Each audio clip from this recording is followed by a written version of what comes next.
Westminster Magistrates Court for the first of the Julian Assange extradition hearings, which is going to be done via live link from Belmarsh Prison, where he's being held on a 50-week term for skipping bail on a charge of,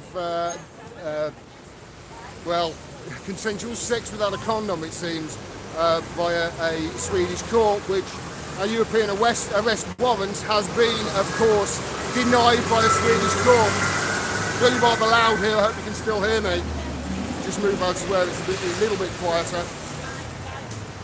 So the extradition is now obviously up to the courts after Sajid Javid signed the extradition hearing yesterday. This is going to be a long, arduous legal process. There's going to be appeals and secondary appeals, etc.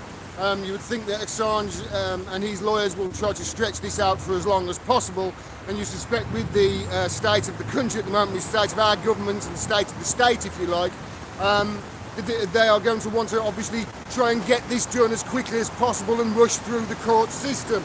Now, it can't obviously go on forever. Assange is on a 50-week term, of which I think he's already done a few weeks, of course, so he's expected maybe to serve half that with good behaviour. So things really need to be sped up on the UK side if they want to extradite him. And obviously there's always the chance that we get a general election and the incoming government won't want to extradite him, so that could change too.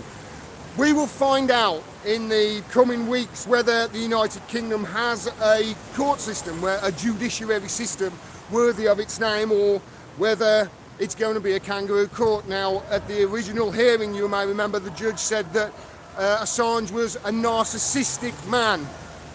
Really doesn't bode well when the judge for his first case, her husband, is very anti-WikiLeaks and very vocal about it. And this has obviously come out in the last week. And the court system, I mean, she should really have recused herself from it, let's face it. That's a direct conflict of interest, somebody who's been named in WikiLeaks papers. So we'll find out in the coming days, in the coming weeks, whether something that Claire Daly touched on, the Irish politician who was at Imperialism on trial the other night. It was a great speech, by the way. I suggest you go and watch it. She was talking about how Max Taibbi had written, if we let Julian Assange get extradited to the United States, and if we let journalism get put on trial in this way and we don't stand up to it, we're actually handing the CIA the keys to rewrite history. That's what we're doing. That's what she touched on this year. That's what Max Taibbi was touching on in his article for, I think it was Rolling Stone the other day. So this is extremely important. Now, as to what actually will be found out today, we don't really know, because obviously Julian's health hasn't been good. His father visited him yesterday, and one of his friends, a Chinese artist.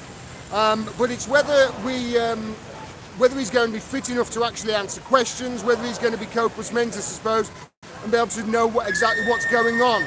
We hear that he can be in a very erratic state, and after 7 years of torture in isolation, then I think anybody would be of an erratic state, especially when you've got the weight of the United States imperial system coming down on you, and you're, in Belmarsh Prison, having to do a live link here, 15 minutes, and that's your defence. It's not really fair, is it? But I'll try and get some interviews with some of the great protesters down here later, and I'll obviously be putting that out and all the footage that I do down here, and over the coming days. And when we hear from what's happened within the court, I'll go live again and give you an update on what's happened. But until